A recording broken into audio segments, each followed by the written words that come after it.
Estás escuchando La Mesa Política de También Opinamos. Un grupo de académicos de la Universidad Nacional Autónoma de México debaten y analizan con total libertad el escenario nacional previo a las elecciones del 1 de julio. ¿Qué tal? Sean bienvenidas y bienvenidos a También Opinamos. ¿Cómo están? Nos da mucho gusto saludarlos desde algún lugar de este mundo para estar aquí en una de las secciones que tenemos en También Opinamos. Antes de comenzar hay que decir que se tenía previsto, y así lo mencionamos, que una vez al mes íbamos a tener una mesa de debate con 3 académicos, pero pues por las agendas de los 3 tuvimos que dividirlas para que sean 3 mesas de debate con los 3 profesores en esta base como tipo solista. Ya en las otras ediciones ya podremos contar con alumnos, con otros profesores invitados para hacer precisamente este debate, y creo que de alguna manera esto es mucho mejor porque así damos mayor cabida a las opiniones de otras personas, de otros estudiantes y de otros alumnos, y vaya con acompañándonos pues personas destacadas en su trabajo periodístico y académico. Y hoy presentamos con mucho gusto al maestro Edgar Cera. ¿Cómo está, maestro? ¿Qué tal, José Luis? Muy buenos días. ¿Cómo andamos? Pues bien, feliz de estar con usted en este nuevo video, más bien audio porque no es tanto video, pero pues ¿cómo le pinta el año antes de arrancar? ¿Cómo 2018 ya vamos al segundo mes? Podría decir que como Frida Kahlo, pero sería demasiado.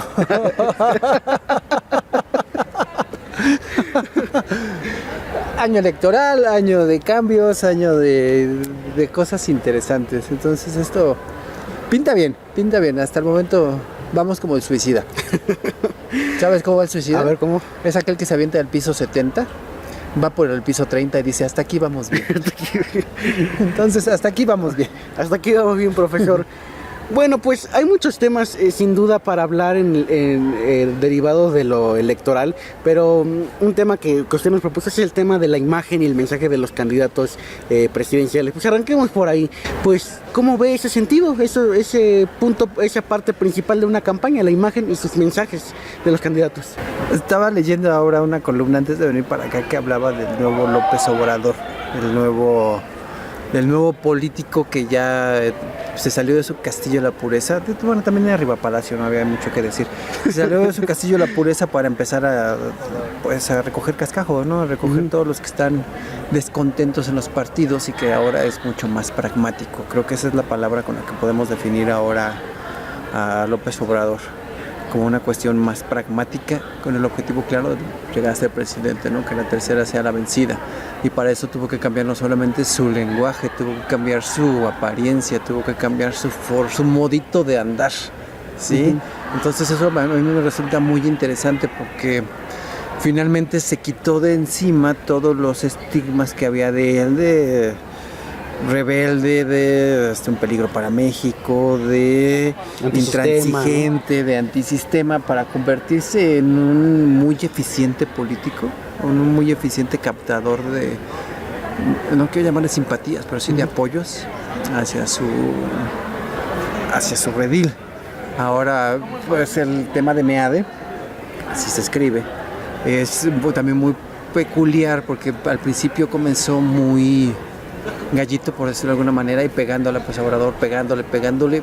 La campaña no ha despegado, no se ha sentido, más allá de lo que digan las encuestas, no se percibe que haya un cambio. Entonces hizo un viraje radical, ¿no? De pasar se quitó los guantes, los colgó y se puso la bandera de la buena onda, enarboló la bandera de la buena onda, y que ya México está cansado de agresiones y demás. Y pues ya se va por la buena onda, y de hablar sobre Anaya es todavía más complicado porque no hay que hablar de él, no ha dicho nada interesante, no ha dicho nada que realmente pueda marcar como recordarlo, ¿no? ¿Cuál es la apuesta que tienen? López Obrador lo conocemos desde hace 20 años. Sabemos que ahí está, sabemos que ahí sigue. Sin embargo, a los otros no. Los otros tienen que posicionarse dentro del país. A López Obrador lo conoces para bien o para mal. Te cae bien, te cae mal, lo apoyas o estás en contra, punto. Pero lo conoces. A MEADE no, a Anaya menos. Entonces creo que su campaña ha sido eso, posicionarse, que se acuerden de ellos. Una parte también que me llamó la atención mucho fue de que todo lo querían hacer referente a MEADE, ¿no? Y que propuso MEADE una ley en contra de los corruptos, de que se les quite todo lo que tuvieron mal habido y que se les regrese a la población, ¿no? Al pueblo. La ley Meade, y todo Meade, pues nadie se va a acordar de él. Y el otro tocando el ukulele y cantando la terminal del ADO, y no me acuerdo qué otro palomazo. La Bamba. La Bamba, eso es, ¿cómo dijo? Inacceptable. No recuerdo la otra palabra que dijo en inglés, ¿no? Entonces, digamos que la campaña está muy clara. Uno muy bien posicionado, que va en primer lugar, va en caballo de Hacienda, a como está ahora, a como pinta el panorama hoy, y los otros tratando de posicionarse, que la gente los conozca y tratando de matarse el uno al otro para que haya una competencia de dos y eso haga más cerrada la elección. Maestro, Esto que comenta es interesante y me gustaría comentarlo por puntos porque para que no se vaya ningún cabo en esto. Es notorio que cuando dice algo López Obrador en Facebook, en sus campañas, marca la agenda, no lo podemos negar. Y los candidatos, precandidatos mejor dicho, no voy a aquí regañar el INE, y sus voceros como Javier Lozano, pues replica, ¿no?, lo que dice López Obrador para atacar y demás. ¿Esto a López Obrador le beneficia? ¿Esto en verdad les ayuda a los precandidatos a hablar de López Obrador para posicionarse? En ese sentido, ¿quién se le ha beneficiado al hablar de López Obrador? Indudablemente López Obrador se acostumbró a marcar la agenda política desde que fue jefe de gobierno, daba sus conferencias de prensa a las 6 de la mañana, matadoras, pero comenzaba hablando, él marcando el tema político del día, el tema social del día, el tema económico del día, y eso a final de cuentas le redituó un muy buen posicionamiento, ¿no? Él salía a hablar y como una muy buena estrategia política, dependiendo, por ejemplo, hay otras estrategias políticas para poder marcar la agenda, en las que cuando los programas de noticias son a la misma hora, compiten exactamente a la misma hora, lo que hacen los políticos es establecer un mensaje 5 minutos antes, 10 minutos antes de que comience el noticiario. ¿Por qué? Eso obliga a dos cosas. Uno, a que el noticiario abra con la nota que da la persona, y dos, no hay reacción. En 10 minutos no puedes conseguir la reacción. Entonces la nota es lo que dice y cómo lo dice esa persona, que es lo que hace López Obrador en la mañana. A pesar de que no estaba en todos los noticiarios a esa hora, o sea, no todos competían por esa franja horaria ni por esa franja de público, sí marcaba la agenda, porque era el único que hablaba a las 6 de la mañana. Entonces eso le beneficia obviamente a López Obrador. Hablaba al inicio de su intervención acerca del nuevo AMLO, que pareciera, ¿no?, que ha cambiado el lenguaje, lo vemos más humorístico, ¿no?, hasta hace mofa ahora de lo que le atacan. Este nuevo López Obrador, ¿cuándo usted piensa que fue esa transición del viejo, que lo pintan autoritario y demás, a este nuevo más conciliador? Yo creo que se abrió.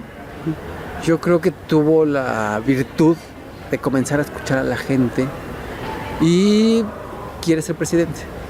Entonces para eso sabe que tiene que abrirse, sabe que no es una voz única, sino que tiene que haber todo esto. Y indudablemente su tercera campaña presidencial, pues algo aprendes, ¿no? Y aprendió que en la primera y en la segunda se aisló.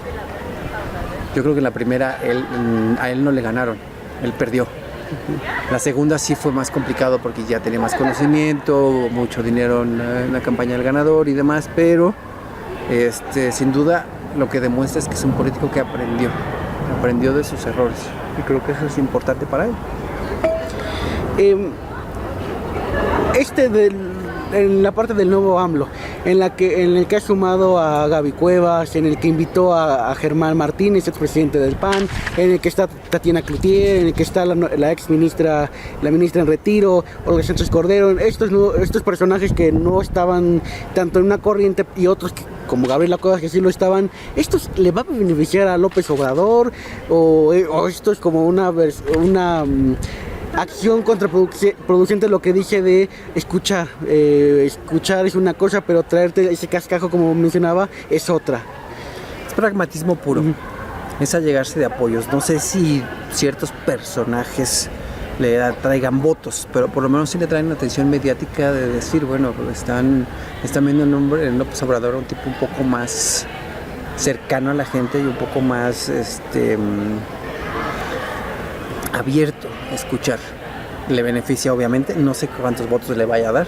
Yo creo que le va a dar más la ruptura del Verde en Chiapas que, por ejemplo, la senadora cuyo nombre no quiero pronunciar.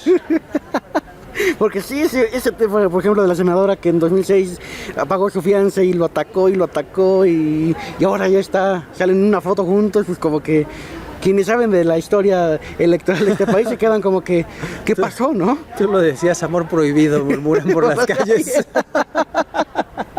Porque son de distintas sociedades. Es un oportunismo político. La entrevista que se hicieron con Manuel Espino en el Universal, ¿no? Que decía Espino, pues ahora el peligro es Calderón.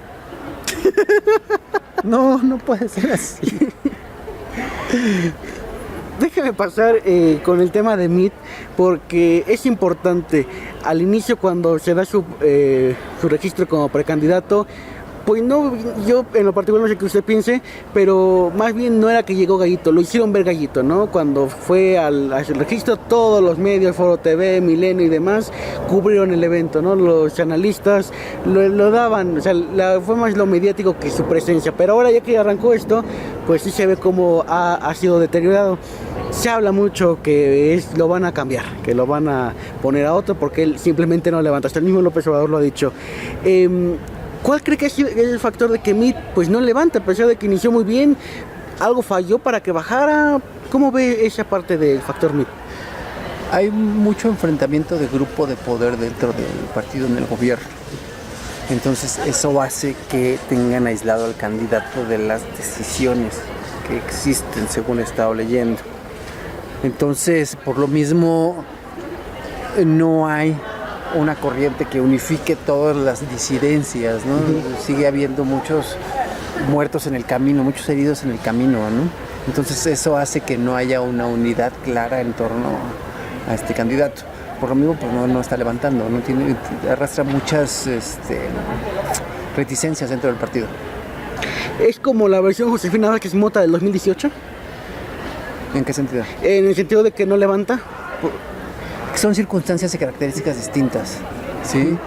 Acá Josefina Vázquez Mota se perdió con el presidente, se impuso ante el presidente, ¿no? ¿Por qué? Porque Calderón lo que quiso hacer un poco fue replicar el poder priista que tanto criticaba.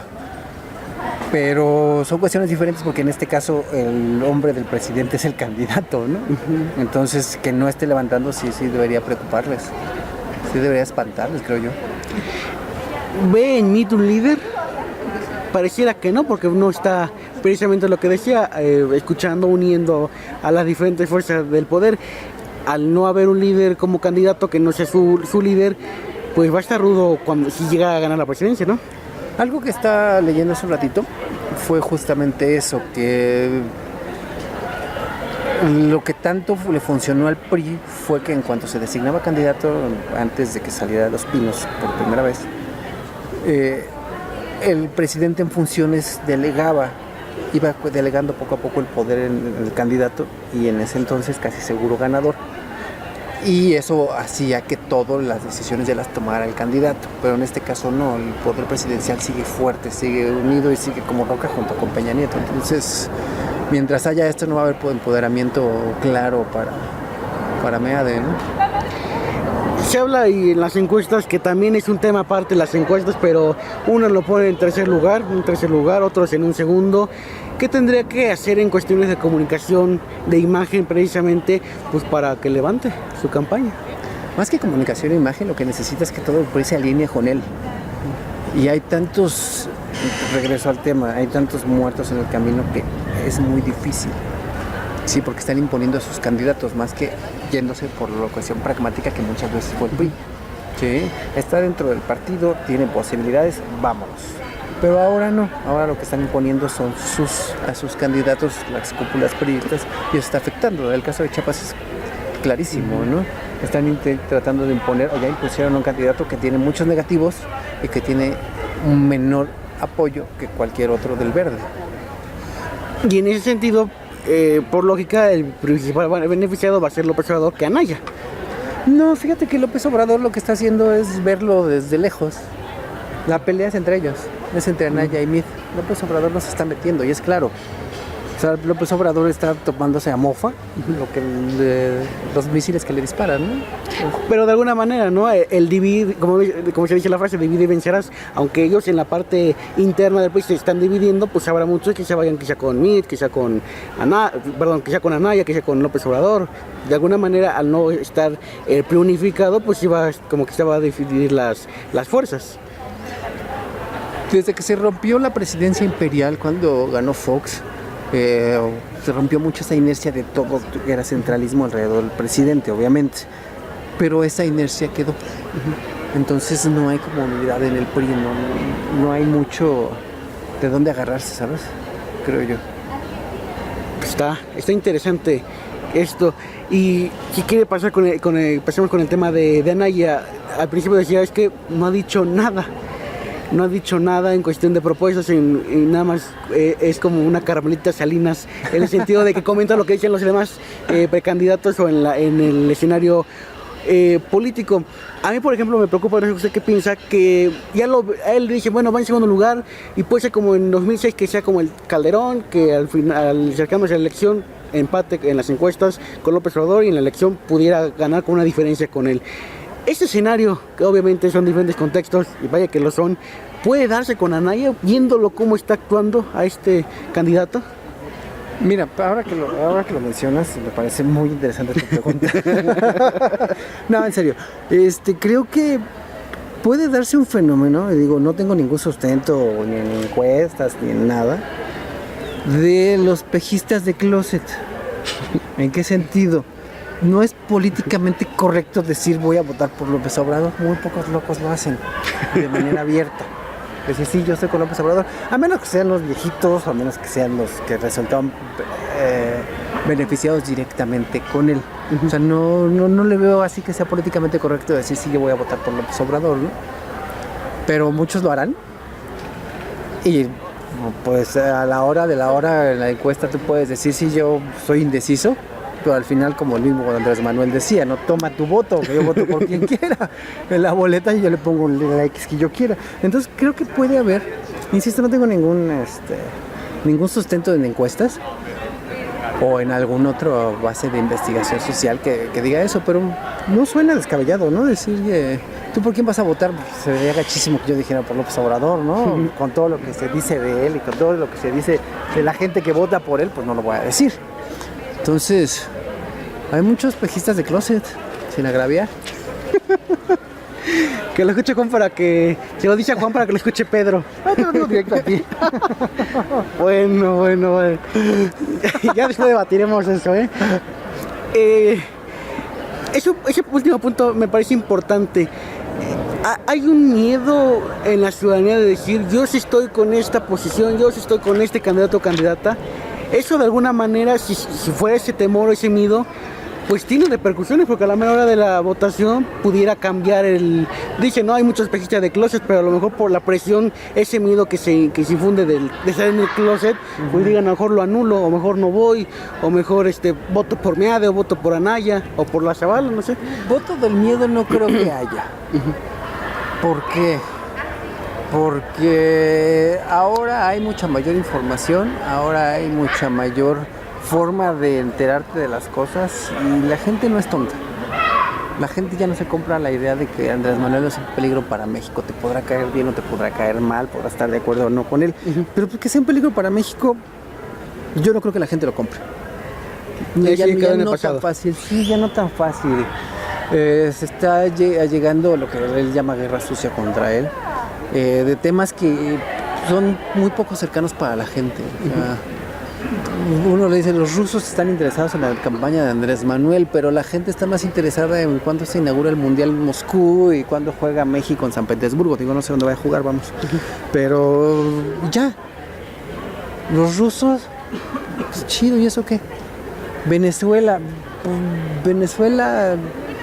es muy lejano para la gente. No hay conciencia. Sabes que hay muertos, sabes que Maduro ya se convirtió en un dictador, en un autócrata, sabes que el chavismo se desdibujó desde el propio Chávez, sabes todo eso, pero uno que está medianamente informado hagamos el ejercicio, pregúntaselo a tu abuelo, ¿qué sabes de Venezuela? ¿Y qué te va a decir? Que está en Sudamérica, si acaso, ¿no? Y luego, ya, entonces, no es un tema que haya enganchado tanto, es más mediático que real, ¿no? Eso es interesante y quizá no sé tiempo para debatirlo, aunque sí me gustaría al final ampliarlo un poquito. Pero me gustaría preguntarle cómo ha visto esta reacción o este fenómeno de estos programas humorísticos que representan a los candidatos, como El Privilegio de Mandar, ahora en Televisa, como entrevistas chistosas, por así llamarlos, o sea, pues sí, con mofa, del Deforma, por ejemplo, que ha entrevistado a José Antonio Meade, que ha entrevistado a los precandidatos a la jefatura de gobierno, a la propia Gaby Cuevas. Este fenómeno de hacer humor, de hacer pues sátira de alguna manera con los precandidatos y hacer pues humor del tema de Venezuela o de cómo son, ¿qué mensaje le da? Los programas humorísticos, creo que los programas humorísticos se convirtió es una apertura muy sana para los medios, porque pues un programa de estos yo no me hubiera imaginado en la época de Salinas, en la época de Cedillo. ¿Hubiera sido el fin de la televisora que lo sacara? No necesariamente el fin, porque ni siquiera hubiera salido. Por ahí Héctor Lechuga hacía humor, por ahí Palillo, Jesús Martínez Palillo era bastante rudo contra los políticos. Googlealo, mano. Pero yo creo que es una cuestión sana. Ahora lo que está es como hay que ver de dónde viene, ¿no? El Privilegio de Mandar fue una forma de pegarle a López Obrador en la campaña pasada. Ahora creo que nada más ya está en YouTube, ya ¿no? Llegó al Canal 2, está los lunes a las 11. Me está haciendo la promoción. Digo, la verdad no lo sé, no lo he visto. Pero digamos que ahora ya es un poquito más de mofa, más que de humor político. Entonces ahí no sé qué impacto podría tener, fíjate, ahí si me pillas, ¿no? Y por ejemplo el tema de las entrevistas, que es un género periodístico importante, usted mejor que nadie lo sabe, para contarla, para conocer las historias y para obtener información, que ahora lo haga un medio como el Deforma, preguntándoles el frijol con gorgojo sin gorgojo, que de alguna manera en la campaña va a haber más que el Deforma, sin duda, ¿no? Ajo hasta nosotros, pero no es cierto. Creo que pudiera haber preguntas más, no quiero llamarlas inteligentes, sino más puntillosas. Yo recuerdo haber visto a Chertorivsky, ¿se llama? Salomón Chertorivsky. Que les decían el Deforma, ¿cómo le decían? Charitori, algo no, era algo sobre lo nuclear, no recuerdo. Bueno, recuerdo que lo entrevistaron, no me acuerdo si en Imagen o en Azteca, no recuerdo. Que le empezaba a preguntar, ya ves que es como un mensaje así de que ya chale algo chilango y que y le empezaban a preguntar cosas muy básicas que cualquiera que preparan para ser candidato las sabría. ¿Cuántas líneas tiene el metro? ¿Y cuántas estaciones tiene el metro? A ver, te falta barrio, maestro, pregúntale. ¿Los tacos de la Cochinada o los tacos del Villamelón? Ah, caray, ¿dónde están los de la Cochinada, no? Son clásicos y famosos en la Ciudad de México. ¿Cuál pulquería? La que está ahí... En Mesones hay una. En Mesones hay una. En Mesones hay una, pero es la que está en Garibaldi. ¿Cómo se llama? Que también hay... Creo que ya saben. ¿Por qué volteas para allá? ¿Esta pulquería o esta otra? A ver, ¿dónde puedo conseguir la película bien grabada, la película pirata? ¿No? A ver, ¿cómo van los esquites? ¿Con mayonesa, sin mayonesa? Ahí sabes que está chinando es uno. Sí, o sea, les falta un poquito de... Se las pusieron muy facilitadas, ¿no? Se las pusieron muy facilitadas a Salomón Chertorivsky, ¿no? Casi... Obviamente, pues aunque no supieran en algún momento ibas a ver, ¿no? Lo iban a enseñar, a ver, seguramente te van a preguntar esto para que no le pasara como la señora de la casa, ¿no? ¿Cuánto cuestan las tortillas? No soy la señora de la casa, ¿no? Entonces, creo que en este aspecto lo que le falta es realmente hacer preguntas más puntillosas, ¿sí? Que realmente te demuestren si la otra persona sabe o no sabe. Y ese sería un reto de los medios hacerlo. de alguna manera, porque pues sí van preguntas de la corrupción, que son importantes sin duda conocer su punto de vista del aborto y demás, pero esto que menciona, esa otra cuestión que vivimos, que de a pie, quienes vamos en el metro, en transporte, pasó como con, pues precisamente Reforma, ¿no? Puso un titular muy interesante de que Mikel Arriola y José Antonio Meade van de la Condesa a Santa Fe y se tardan 1 hora, ¿no? Y ahí descubren el tráfico en la Ciudad de México. O sea, ahí es la lectura que hace sobre el hecho. Te pudiste ir por la fácil, es que padecen el tráfico, pues como lo padecemos todos, ¿no? Pero lo descubrieron, caray, ¿no? Fue una caricatura muy interesante también que decía, ¿qué será ese hoyo maléfico que se ve ahí en la entrada al metro, no? Sí, que me pareció bastante buena, ¿sí? Entonces ahí es cuando le dices, a ver, si tú viajas en metro, ¿cuántos vagones tienen el espacio destinado para las mujeres? Quienes viajamos en metro sabemos cuántos son, Katia. ¿Cuántos vagones están destinados a las mujeres en exclusiva? Son 3. Bueno, en algunas líneas son 1. En las 6 es un vagón nada más. Pero es que si tú viajas en metro lo sabes. ¿Sí? Es que la línea 6 es marginal, pero tú lo sabes, ¿no? Entonces ahí es cuando tú dices, a ver, pregúntales cosas que realmente impacten, ¿no? Y también esto significa el desconocimiento total que tienen los precandidatos y precandidatos a dónde quieren gobernar en ese sentido, ¿no? Mikel Arriola, José Antonio Meade, eso también nos indica de que no saben, que habrá mucho de teorías y serán muy tecnócratas, pero también eso nos habla del desconocimiento que tienen de la ciudad y del país. Y de la falta de ganas de los medios para evidenciarlo. O sea, es muy sencillo. Ahorita, si Mikel Arriola ya fue a una entrevista con el Deforma, es una televisora, muy sencillo, don Mikel. Lo invitamos porque vamos a hacer un recorrido por la ciudad. ¿Por dónde? Usted véngase para acá. ¿Sí? A ver, siéntese aquí, cuénteme. ¿Cuáles son sus propuestas para la seguridad en el metro de la Ciudad de México? No, pues vamos a meter más policías. Te va a dar toda su estrategia y todo su planteamiento. Véngase. Vamos a subirnos al metro. Y te subes al metro con él. Sin decirle, obviamente, ni en qué estación, ni en qué, ni para dónde, ¿no? Entonces tú ya sabes por dónde llevarlo. A ver, va a eliminar el ambulantaje. Chido. Y pasas por los transbordos en la línea, entre la línea B y la línea verde del metro, la 3. Y ya sabes que vas a encontrar ambulantes. Ya sabes que en Chabacano vas a encontrar ambulantes, ya sabes que en Polanco vas a encontrar ambulantes. A ver, usted lo está viendo. ¿Cuál es el origen de este problema de acuerdo a sus análisis, de acuerdo a su investigación previa? Corrupción. ¿Corrupción de quién? No sé, de los policías que los dejan pasar. ¿Cómo le va a hacer? ¿Quién es el responsable? ¿Quién los deja pasar?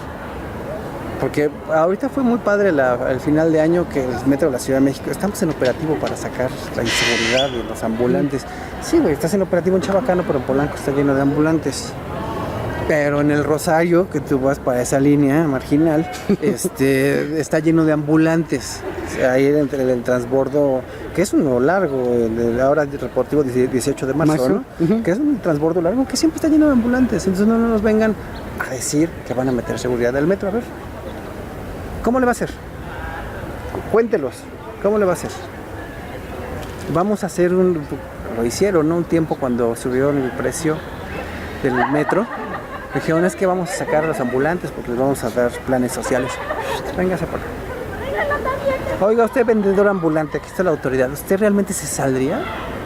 Tendría aquí, ¿cuánto gana? No me diga, 100 pesos, ok. Allá va a ganar 20, ¿se va a ir a la legal? Dígaselo al señor aquí enfrente, ¿no?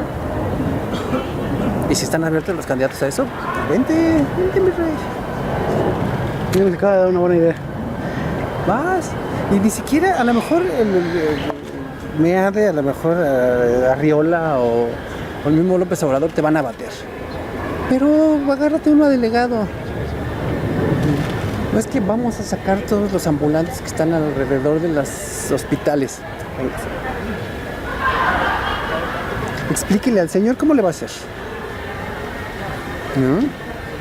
Y explíquele al señor que le cobran cuota por estar aquí, cómo le va a hacer usted para que los otros le dejen de cobrar cuota. ¿No estás? Llevarlos a la realidad. Al problema enfrente. Porque los análisis por arriba son muy padres y saldrían muy chidos, pero a la hora de la hora ya es otro boleto, ¿no? Y ese otro boleto. Profesor, para ir aterrizando, todavía estamos en pre-campañas, falta todavía la campaña que inicia el 1 de abril formalmente, todavía falta sin duda varios meses para ver, puede pasar muchas cosas de aquí a julio, pero preguntarle en ese sentido, en parte de los ciudadanos, ¿cómo debería ser? Ya nos ha dicho pues que hay muchas cosas que están fallando en la comunicación, pero para ver una campaña o campañas de los candidatos inteligentes, ¿qué elementos deberían de tener para que no fuera pues, nada más ahí con el ukulele o cantando con el niño de na na na na na, sino en verdad con campañas con propuestas? ¿Qué elementos debería de haber? Y bueno, esto por una parte. El marketing político, la campaña política tiene como base dos cosas muy claras y fundamentales. El otro día estaba escuchando a Roy Campos, que es, uno, decir por qué tienes que votar por mí, y dos, decir por qué no tienes que votar por el otro. ¿Sí? Creo que tienen que ser mensajes claros y directos. Vas a votar por mí porque te voy a dar becas a los niños. Y no vas a votar por el otro porque el otro te las quiere quitar. Cosas muy claras y precisas, y que creo que tendrían más impacto en la gente que vas a votar por mí porque soy la mejor opción y el más preparado, dice Ochoa recurrentemente.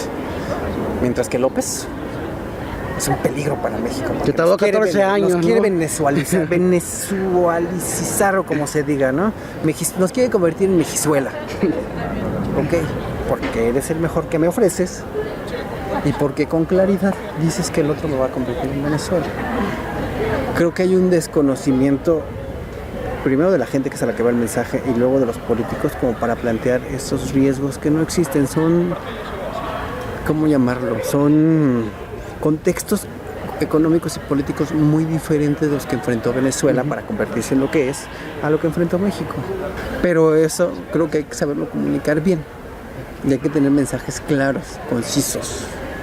Y también hay algo que también es muy importante, y eso lo enseñó James Carville en la campaña de Bill Clinton. Es la economía estúpida. Que es un contexto distinto. El gringo vota por el bolsillo, no por la cabeza. Pero aquí si le agregas a la cabeza cómo vas a mejorar económicamente, vas a ganar. Hace falta mensaje y mensaje claro. Pues vamos a ver qué pasa en estas precampañas. Ojalá ya nos veamos cantando a los precandidatos y veamos otras cosas diferentes. Pues profesor, yo le agradezco enormemente que esté en este espacio que es suyo para dialogar, para conocer, debatir. Bueno, ya nos veremos el próximo mes, en febrero, de hecho en este mes. Tú me digas. Ya nos veremos a finales de febrero, quizá a principios de marzo, para hablar de otro tema que sin duda será importante en esta campaña electoral que vaya que está poniendo muy divertida. Eso es lo malo. Decir que se está poniendo divertida y no interesante, que se está poniendo con el debate de altura, con debate de ideas, de planteamientos serios y concretos. Eso es lo malo.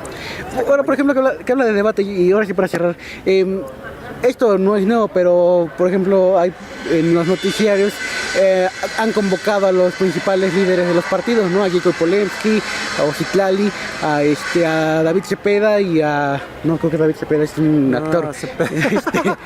Que bueno, por cierto se encueró al presidente del PAN, Damián Cepeda. Y a Enrique Ochoa en estos debates donde, bueno, para qué decir como el contenido ayudan o no ayudan a las campañas de los precandidatos.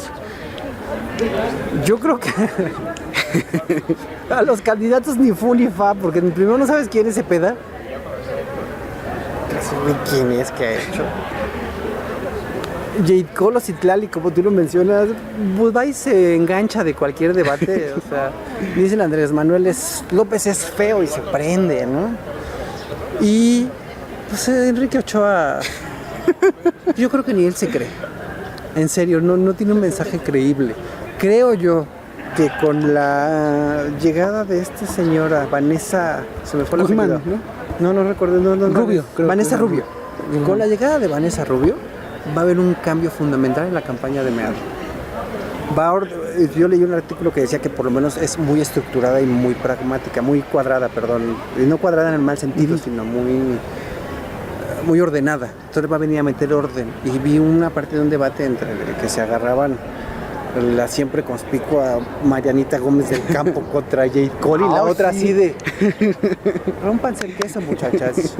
Y yo al final, y sí fue clarísimo, ¿no? Al final estas empezaron a decir que tú, que yo, que tú, que casi se agarran a bolsazos. Y la otra, bueno, yo que participo, nuestra propuesta es rájale. Y las evidenció. Que creo que J. Cole tiene esa posibilidad de evidenciarlas, pero se prende. Yo no creo que impacte. O sea, están muy sabrosas en la mañana los debates y se dicen, dice muchas cosas, pero a la hora de las votos no creo que le pegue. La verdad, no. No creo que le pegue. Pues profesor, le agradezco nuevamente que esté aquí. No, al contrario, muchas gracias. Seguiremos debatiendo, seguiremos platicando sobre diferentes temas y les agradecemos que nos hayan escuchado y nos escuchamos en la próxima. Estás escuchando La Mesa Política de También Opinamos. Un grupo de académicos de la Universidad Nacional Autónoma de México debaten y analizan con total libertad el escenario nacional previo a las elecciones del 1 de julio.